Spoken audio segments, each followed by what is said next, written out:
Salut les amis, donc me voici de retour vers vous, suite à une première vidéo que j'avais fait pour présenter les onduleurs solaires que je qualifierais d'hybride Imeon, qui est une marque française.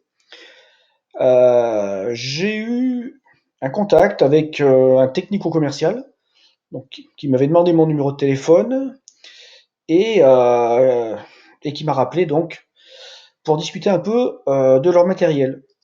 Alors, moi, je suis enchanté quand je vois du matos de marque française. L'objet de ma première vidéo était de faire connaître ce matos. Et, euh, et puis voilà. Et puis il se trouve que derrière, c'est assez amusant. Cette boîte fait bien son travail, puisqu'elle est tombée sur la vidéo, donc ça veut dire qu'elle maîtrise bien les outils de communication et qu'elle connaît les règles de base pour générer du trafic et faire connaître sa marque et ses produits. Donc, suite à ce contact et des échanges, j'ai eu plus d'explications sur le fonctionnement de cet onduleur, qui est avec les explications qu'on m'en a données. Mais bon, c'est des explications. Après, il y a toute la problématique qui consiste à savoir exactement, une fois qu'on a le matos et qu'on vit avec le matos, comment ça se passe.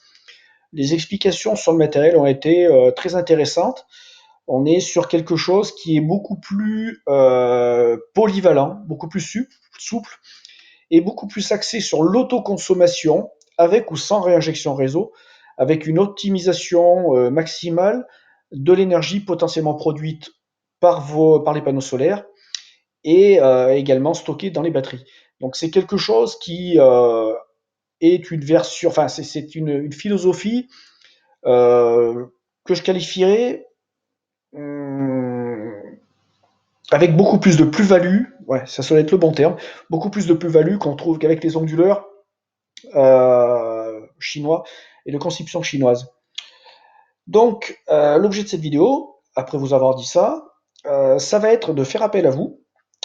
Et le but, c'est que si vous avez des questions sur ce matériel, après avoir consulté forcément un peu à minima et au minimum, je dirais leur site internet, les données techniques du matériel, si vous avez des questions sur ce matos, vous les posez en commentaire. Moi, j'aurai pas la réponse plus que celle que j'ai pu vous donner avec la première présentation, pardon, de la vidéo, du matos sur la vidéo. C'est compliqué ce soir.